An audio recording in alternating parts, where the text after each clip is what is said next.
এই মুহূর্তে আমি দাঁড়িয়ে আছি নরসিংদীর রায়পুরার বটতলির মেলায়। এখানে প্রতি বছর বৈশাখের দ্বিতীয় দিন অর্থাৎ পহেলা বৈশাখের ঠিক পরের দিন এখানে দিনব্যাপী মেলা বসে। একেবারেই সকাল থেকে অর্থাৎ সূর্য উদয়ের সাথে সাথে মেলাটি শুরু হয়ে সেটি আসলে সন্ধ্যা পর্যন্ত চলে।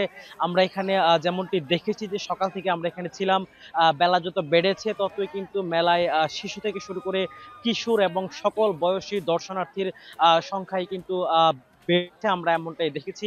মেলায় একেবারেই বাঙালির যে ঢং, বাঙালিয়ানা যে বিষয়বস্তু, প্রত্যেকটি বিষয়বস্তু কিন্তু মেলায় খুব দারুণ ভাবে ফুটে উঠেছে, আমরা এমনটাই লক্ষ্য করেছি। মেলায় মেলায় একেবারে মাটির হাঁড়ি পাতিল থেকে শুরু করে মাটির পুতুল, মাটির খেলনা বা অন্যান্য যেসব সামগ্রী রয়েছে, তৈজসপত্র রয়েছে মাটির, সেগুলো কিন্তু মেলায় উঠেছে, আমরা এমনটাই দেখতে পেয়েছি।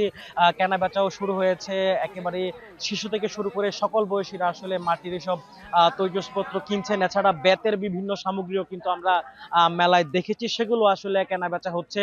এছাড়া আরেকটি বিষয় আমরা দেখেছি যে ঘুড়ি, ঘুড়িও কিন্তু মেলায় আসলে তৈরি হচ্ছে এবং সেখানে বসে আসলে সেগুলো কেনা বেচা হচ্ছে। সকল বয়সের মানুষ আসলে শখ করে বৈশাখী মেলা থেকে ঘুড়ি কিনছেন। এছাড়া বাঙালির যে খাবার বাতাসা, মুড়ি মুড়কি, সেগুলো কিন্তু আমরা এই মেলায় লক্ষ্য করছি। তো আয়োজকদের সাথে কথা বলেছি।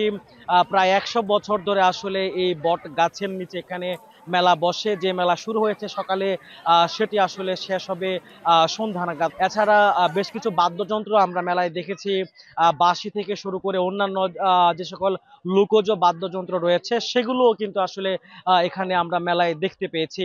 তো এই ছিল নরসিংদীর বটতলী মেলা থেকে আমার কাছে সবশেষ।